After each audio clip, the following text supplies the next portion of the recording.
જય શ્રી કૃષ્ણ. સ્વાગત છે આપ સૌનું ભક્તિ કથા આધ્યાત્મિક ચેનલ ઉપર. આજે આપણે વાત કરવા જઈ રહ્યા છીએ એવા એક દેવની જેઓ ન્યાયના દેવ તરીકે જાણીતા છે, જેઓ કર્મ મુજબ ફળ આપે છે અને જેમનું નામ સાંભળતા જ ઘણા લોકો ડરી જાય છે. આજે આપણે જાણીશું શનિ જયંતી વિશે, શનિદેવનો જન્મ, તેમનો મહિમા, પૂજા વિધિ અને આ દિવસે કરવાના ખાસ ઉપાયો વિશે.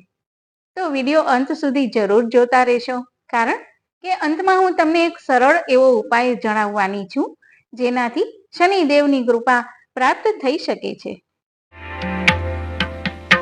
ઓમ નમઃ શિવાય. હર હર મહાદેવ. ભક્તિ કથા ચેનલમાં આપ સૌનું સ્વાગત છે. ભગવાનના સુંદર ચિત્રો સહિત પવિત્ર કથાઓ સાંભળવા માટે જરૂર સબસ્ક્રાઇબ કરો ભક્તિ કથા ચેનલ. જો આપ આ ચેનલ ઉપર નવા હો તો ચેનલને સબસ્ક્રાઇબ કરવાનું ભૂલશો નહીં.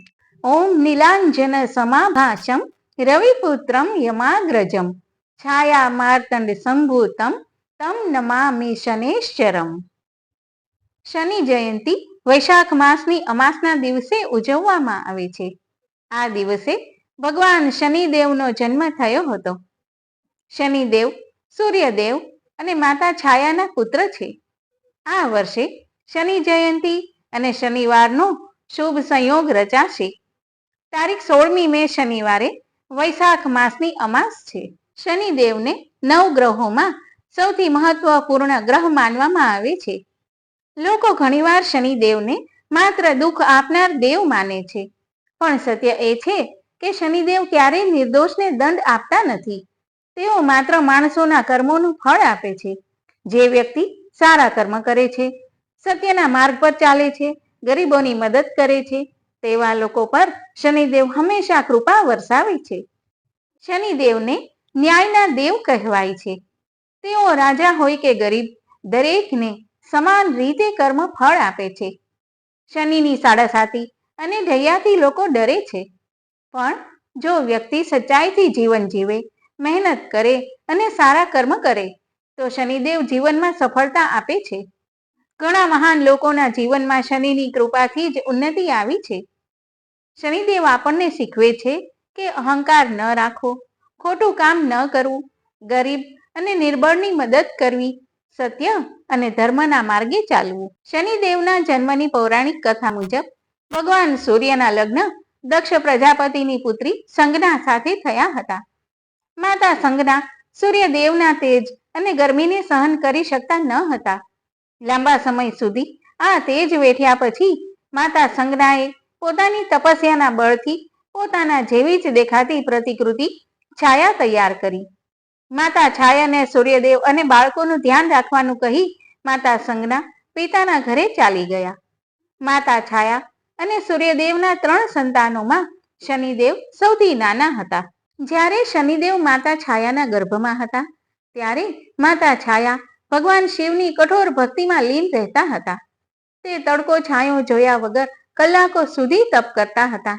આ તપની સીધી અસર ગર્ભમાં રહેલા શનિ પર પડી.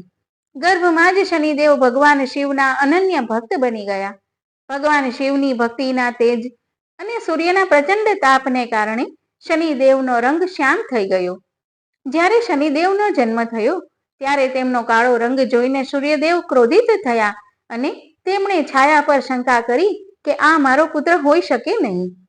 પિતા દ્વારા માતાનું આવું અપમાન જોઈને શનિદેવે પિતા સૂર્ય પર ક્રૂર દ્રષ્ટિ નાખી, જેના કારણે સૂર્યદેવનું શરીર કાળું પડી ગયું. ત્યારબાદ સૂર્યદેવે ભગવાન શિવની પ્રાર્થના કરી અને શિવે તેમને સત્ય સમજાવ્યું. સૂર્યદેવે પોતાની ભૂલ સ્વીકારી અને શનિદેવને પોતાના તેજસ્વી પુત્ર તરીકે સ્વીકાર્યા. શનિદેવે બાળપણથી જ ભગવાન શિવની આરાધના કરી હતી. તેમની ભક્તિથી પ્રસન્ન થઈને મહાદેવે તેમને વરદાન માંગવા કહ્યું. શનિદેવે વિનંતી કરી કે હે પ્રભુ, મારી માતાને હંમેશા પિતાના અપમાનનો સામનો કરવો પડ્યો છે. મને એવું સ્થાન આપો કે જે પિતા સૂર્ય કરતાં પણ વધુ શક્તિશાળી હોય. ભગવાન શિવે પ્રસન્ન થઈને શનિદેવને 9 ગ્રહોમાં સૌથી મહત્વનું સ્થાન આપ્યું અને તેમને ન્યાયાધીશ તરીકે નિયુક્ત કર્યા. ભગવાન શિવે કહ્યું કે તું માત્ર મનુષ્યો જ નહીં, પણ દેવો, અસુરો ગંધર્વો અને પશુ પક્ષીઓના કર્મોના આધારે તેમને દંડ આપીશ. આમ શનિદેવ ક્રૂર નહીં પણ ન્યાયપ્રિય ગ્રહ બન્યા. હવે આપણે જોઈએ શનિ જયંતીની પૂજા વિધિ વિશે. શનિ જયંતીના દિવસે સવારે વહેલા ઉઠવું, સ્નાન કરી કાળા અથવા ગાઢ નીલા રંગના કપડાં પહેરવા. ત્યારબાદ પીપળાના વૃક્ષ પાસે દીવો પ્રગટાવવો. શનિદેવને સરસવ અથવા તલનું તેલ અર્પણ કરવું. શનિદેવને કાળા તલ, કાળા અડદ, કાળા કપડાં વગેરે ખૂબ પ્રિય હોવાથી તેનું દાન કરવું ઘણું શુભ માનવામાં આવે છે. શનિદેવનો મંત્ર ઓમ શન શનિશ્ચરાય નમઃ. આ મંત્રનો 108 વખત જાપ કરવો. આ સાથે શનિ જયંતીના દિવસે હનુમાન ચાલીસાનો પાઠ કરવો ઘણો લાભપ્રદ છે, કારણ કે હનુમાનજીની ભક્તિથી શનિદેવ પ્રસન્ન થાય છે. શનિ જયંતીના દિવસે આ ખાસ ઉપાયો કરવા જરૂરી છે. જો જીવનમાં સતત મુશ્કેલીઓ આવતી હોય, નોકરીમાં સમસ્યા હોય, ધંધામાં નુકસાન થતું હોય અથવા શનિની સાડાસાતી ચાલી રહી હોય તો શનિ જયંતીના દિવસે આ ઉપાયો કરવા જરૂરી છે.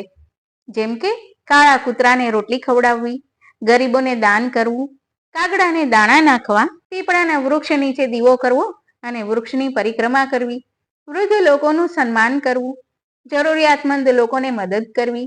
આ બધા જ ઉપાયો શનિદેવની કૃપા મેળવવામાં મદદરૂપ થાય છે. તો શનિદેવ ડરવાના દેવ નથી, પરંતુ તેઓ ન્યાયના દેવ છે. જો આપણે સારા કર્મ કરીએ, સત્યના માર્ગે ચાલીએ અને બીજાનું ભલું કરીએ તો શનિદેવ હંમેશા આશીર્વાદ આપે છે. તો આ શનિ જયંતીએ એક સંકલ્પ લઈએ કે આપણે સારા કર્મો કરીશું અને જરૂરિયાતમંદોની મદદ કરીશું. જો તમને આ માહિતી ગમી હોય તો વિડીયોને લાઈક કરો, ચેનલને સબસ્ક્રાઇબ કરો અને કોમેન્ટમાં જરૂર લખો જય શનિદેવ.